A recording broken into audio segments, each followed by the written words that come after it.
ब्राह्मणों को पहले इतनी इच्छा नहीं होती थी कि हमारे पास धन आए पैसा। ब्रह्म वेदा तम आचरति इति ब्राह्मण। ब्रह्म नाम वेद का। बंधनों से मुक्त करके भेजा जाता है 15 दिनों के लिए कि जाइए। जिन लोगों के लिए, जिन परिवार के लिए आपने इतने पाप कृत्य किए हैं, देखिए आपको वो क्या क्या मरने के बाद वो जब स्वर्ग लोक में गया तो वहाँ उसको वो सोने की ईंट करना चाहिए। इससे आत्मा, अपने आत्मा को भी शांति मिलती है और पितरों को भी शांति। सर्वधर्मान परित्यज्य मामेक शरणं व्रज।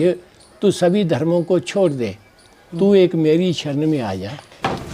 तो नमस्कार दोस्तों, एक बार फिर से आप सबका बहुत बहुत स्वागत है। दोस्तों, आप जानते हो अभी हमारे देश भर में हिंदू मान्यताओं में अभी श्राद्ध का समय चल रहा है, पितृपक्ष का समय चल रहा है। हर कोई अपने अपने घर में अपने पूर्वजों के लिए श्राद्ध करता है, उनके लिए भोजन की व्यवस्था करता है और ब्राह्मणों को उस भोज में आमंत्रित किया जाता है। तो दोस्तों, कुछ बातें हैं जो दुविधा में डालती हैं या जो विचारणीय हैं। दोस्तों, जैसा कि हम जानते हैं कि भागवत गीता में भी ये बात स्वयं भगवान श्री कृष्ण जी ने कही है कि आत्मा ना तो जीती है ना मरती है, वो एक शरीर को त्याग के दूसरे शरीर को पकड़ लेती है। तो फिर ये बात कहीं ना कहीं विचार में आती है कि आखिर हम ये श्राद्ध किसके लिए करते हैं। जब आत्मा का शरीर से कुछ लेना देना नहीं, तो श्राद्ध के समय में हम ये क्यों सोचते हैं कि हमारे पूर्वजों की आत्माएं इस श्राद्ध से तृप्त होंगी। इसके पीछे क्या कारण है? इस बात को जानने के लिए हम जाएंगे और उन जानकारों से पूछेंगे जिन्हें संस्कृत का ज्ञान है, जिन्हें सनातन का ज्ञान है। हमने कोशिश की है इस बात को आपके सामने लाने की कि आखिर श्राद्ध किए क्यों जाते हैं। सवाल दो हैं, अगर आत्मा का पिछले जन्म से कोई लेना देना नहीं होता तो फिर ये श्राद्ध क्यों, और अगर श्राद्ध इतने पुराने हैं, किस समय से ये चलते आ रहे हैं, इस सारी घटना की संपूर्ण जानकारी हम आपको दिखाएंगे। तो चलिए दोस्तों, जानते हैं आखिर श्राद्ध क्यों किए जाते हैं। बिल्कुल, आत्मा शरीर के समाप्त होते ही एक शरीर को छोड़ के दूसरे शरीर में जाती है, परंतु ये प्रोसेस यहाँ ख़त्म नहीं होता। जैसे एक आत्मा मरने के उपरांत अपने किए हुए कर्मों के अनुसार अलग अलग यातनाएं भोगती है, यमलोक में जाती है, स्वर्ग और नरक की यातनाएं भोगती है। जब तक उसका समय पूरा नहीं होता तब तक वो दूसरा शरीर धारण नहीं कर सकती। तो फिर ये कैसे पॉसिबल हो सकता है? एक तरफ हम कहते हैं कि आत्मा एक शरीर छोड़ के दूसरा पकड़ लेती है, और दूसरी तरफ हम ये हमारे जो पैतृक फर्ज हैं, हमारे पूर्वज जो हमारे दादा परदादा पिता माता जो भी, अगर हम देह त्याग देते हैं, हमारा उनके प्रति फ़र्ज़ ये है कि जीते जी हमने जो सेवा की है, मरने के उपरांत भी हमें उनके लिए कुछ अर्पण करना है। श्राद्ध पक्ष के दौरान यमलोक से हमारे जो पितर हैं उनकी आत्माओं को वहाँ के बंधनों से मुक्त करके भेजा जाता है 15 दिनों के लिए कि जाइए। जिन लोगों के लिए, जिन परिवार के लिए आपने इतने पाप कृत्य किए हैं, देखिए आपको वो क्या क्या दान करते हैं, क्या क्या वो आपको अर्पण करते हैं। तो वो कौओं के स्वरूप, कुत्तों के स्वरूप वो आके उस दान को अर्पण करते हैं। दूसरी ओर हम पूरे साल में कुछ भी दान नहीं करते, तो हमें इस एक सिस्टम के ज़रिए एक दान और एक पुण्य कमाने का मौका मिलता है। और तीसरा ये है कि आत्मा यदि दूसरा शरीर ले भी चुकी है तो हम सोचते हैं उसने दूसरा शरीर लिया तो हम क्यों श्राद्ध करें। हमारे दिए हुए श्राद्ध, हमारे किए हुए उसके लिए इस पुण्य कर्म को उसके शरीर स्वरूप में भी फल मिलता है। ये श्राद्ध पक्ष की महिमा में आता है। मतलब आप ये कह रहे हैं कि अगर उनका जन्म किसी दूसरी जगह पे हुआ तो उनके शरीर को भी उसका लाभ मिलेगा अगर हम ऐसा करेंगे। बिल्कुल, शरीर धारण करने से पहले भी उनको इसका पुण्य मिलता है और शरीर धारण करने के बाद भी इसका लाभ उनको मिलता है। श्राद्ध जो है जी, ये श्रद्धा से जो पितरों के निमित्त किया जाता है उसी को हम श्राद्ध बोलते हैं।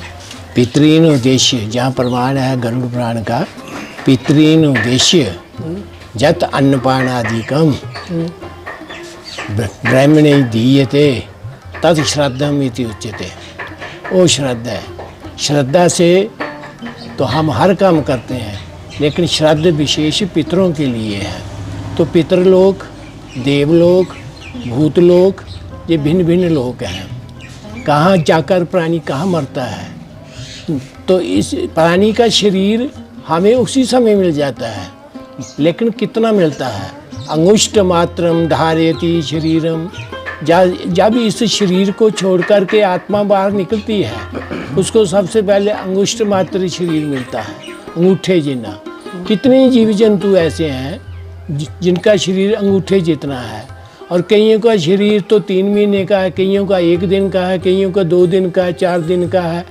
और इसी तरह पुरुष की औसतन आयु तो 100 वर्ष है, लेकिन और जो 84 के जीव हैं, 84 लाख जोनियाँ हैं, कीट पतंग, कीट हो गए छोटे छोटे कीड़े मकोड़े, और पतंग हो गए पक्षी, और पशु, और जल जीव, और भूमि के जीव जो मिट्टी के बीच हैं निकलते हैं। तो इस तरह सृष्टि ये नहीं सिर्फ पुरुष ही सृष्टि है या स्त्री ही सृष्टि है। सृष्टि हमारी 4 प्रकार की है, उद्भिज, स्वेदज, अंडज और जरायुज। ये 4 प्रकार की सृष्टि है। आत्मा कहाँ जा रही है, ये तो उसी को पता कि मैं किस योनि में जा रहा हूँ, है? तो इस तरह आत्मा के विभिन्न रूप हैं। जब आत्मा भ्रमित हो जाती है तो वह आकाश में घूमती रहती है, लेकिन बिना शरीर के होती तो है। महाराज कारणों पे प्रकाश डालेंगे आप, आत्मा क्यों भ्रमित हो जाती है, क्या कारण रहते हैं उसके? कर्म के अनुसार हो जाती है? कर्म के अनुसार, जैसे वो कर्म कर रहा है, उसी को गीता में कहा है कि अंत काले जामेव स्मरण मुक्त्वा कलेवरम। अंतिम समय में, मरते समय, जब जिसका स्मरण करते हुए हम शरीर को छोड़ते हैं, सबसे पहले वो आत्मा उस शरीर में जाएगी।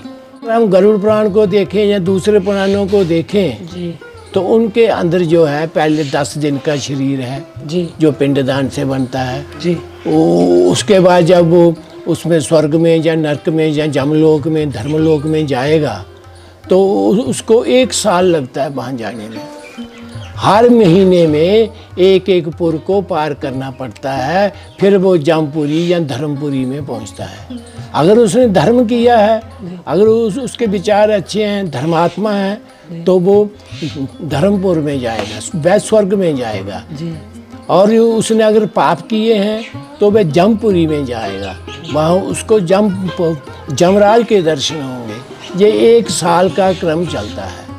तो उसमें उसके बाद वो पितरलोक में जाता है या देवलोक में देवलोक में जाएगा तो स्वर्ग में है जी। तो खीने पुण्य मर्त्य लोकम विशंति।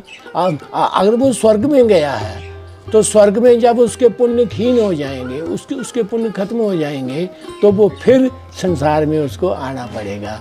फिर वो आकर किसी जोनी में जन्म लेता है, पुरुष जोनी में, स्त्री जोनी में।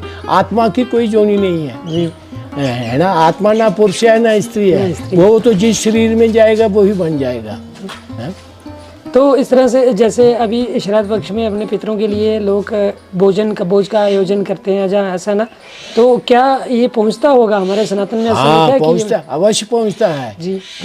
अगर ध्यान दे करके जब आप ब्राह्मणों को खाना खाने के लिए बैठाएंगे तो उनके शरीर को देखते रहें दूर से, तो उनके शरीर में कुछ ऐसी आत्माएं प्रवेश करती हैं, लेकिन जितना अन्न दिया जाता है उससे वो ज़्यादा खाते हैं जी।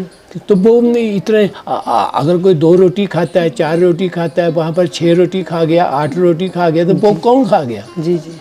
वही जो आत्माएं, भ्रमित आत्माएं, जो पितृलोक की आत्माएं जो हैं, वो उसमें प्रवेश करती हैं, उस अन्न का वो भागीदार बनती हैं।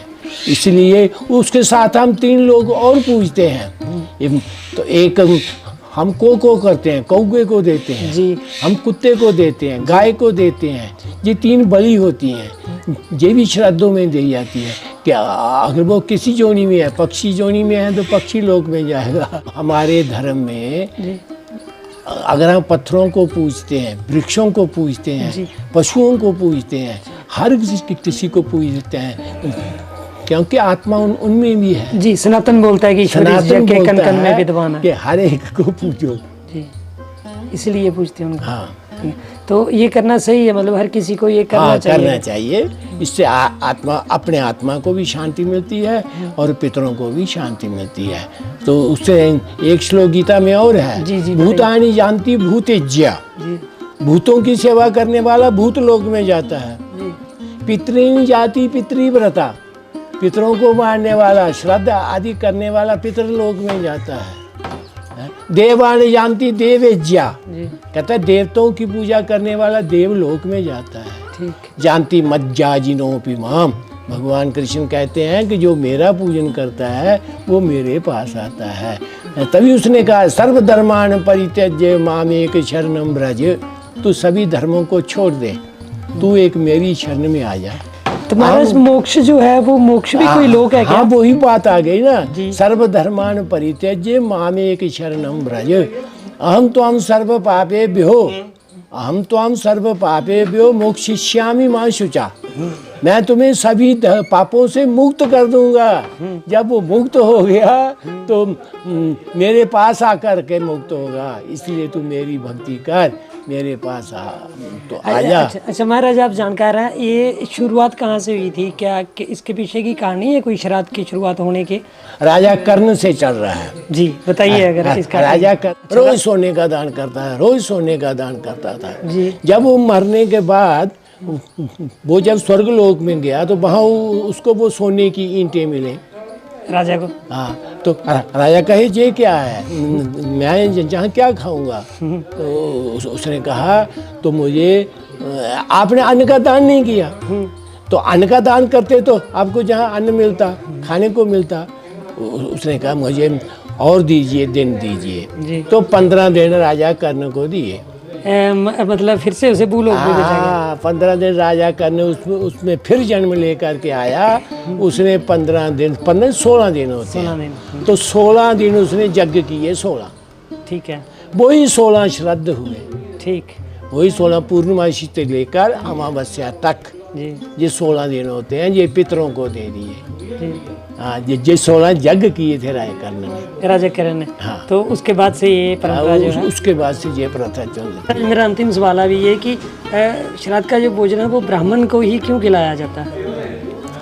ब्राह्मण नित्य निजमी है, यज्ञोपवीत धारण किया होता है, संध्या बंदन करता है। उसका काम ही विद्याध्ययन अध्यापन है।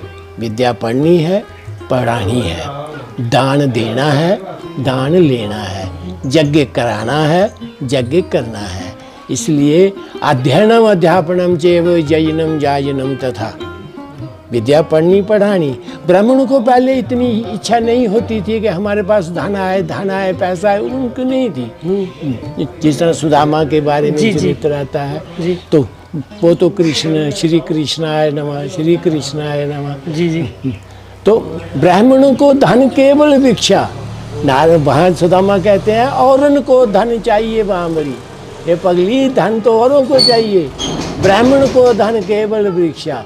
ब्राह्मण का धन केवल भिक्षा मांगना है। 3 घरों में मांगी, 5 घरों में मांगी, जो मिला खाकर आगे। पहले ब्राह्मण ऐसे थे।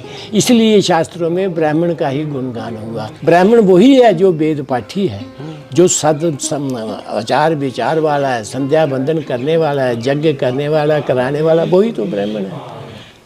ब्रह्म वेदा तम आचरति इति ब्राह्मण। ब्रह्म नाम वेद का भी है, जो वेद को पढ़ता है, वेद को पढ़ाता है, वही ब्राह्मणों मुखमासीत बाहुराजन्या। जब हम वर्णों की व्यवस्था करते हैं, ब्राह्मण मुंह था और बाहें क्षत्रिय थी और पेट जो था वो वैश्य था। क्योंकि पेट की जो कुछ भी कमाई करनी है, पेट के लिए जो, तो वो किसान ही तो था जिसने खेतों में अन्न पैदा किया। तो उसी को पेट की जरूरत होती है। और पैरों से शूद्र थे, पैरों से ये जाति बंधन था पहले जमाने का जो चलता है। पुराना जाति बंधन यही था। जी जी। परंतु गीता में उसने कहा कि वो शूद्र जो है वो नीच नहीं है। कहते गुण कर्म विभाग सा, गुण और कर्मों के अनुसार चातुर्वर्ण्यम मया श्रेष्ठम। मैंने 4 वर्ण बनाए। अगर कोई 4 भाई हैं, एक टीचर बन जाता है, एक डॉक्टर बन जाता है, एक इंजीनियर बन जाएगा, है ना? ऐसे ही। हाँ, एक फौज में चला जाता है, सैनिक बन जाता है, दूसरा इंजीनियर है या खेतों में हाथ चलाता है, और तीसरा ऐसे ही मुफ्त की खाता है। जी जी। कुछ नहीं करता, इधर प्रशंसा, इधर किया, बस। चलिए, शुक्रिया महाराज आपका बहुत बहुत।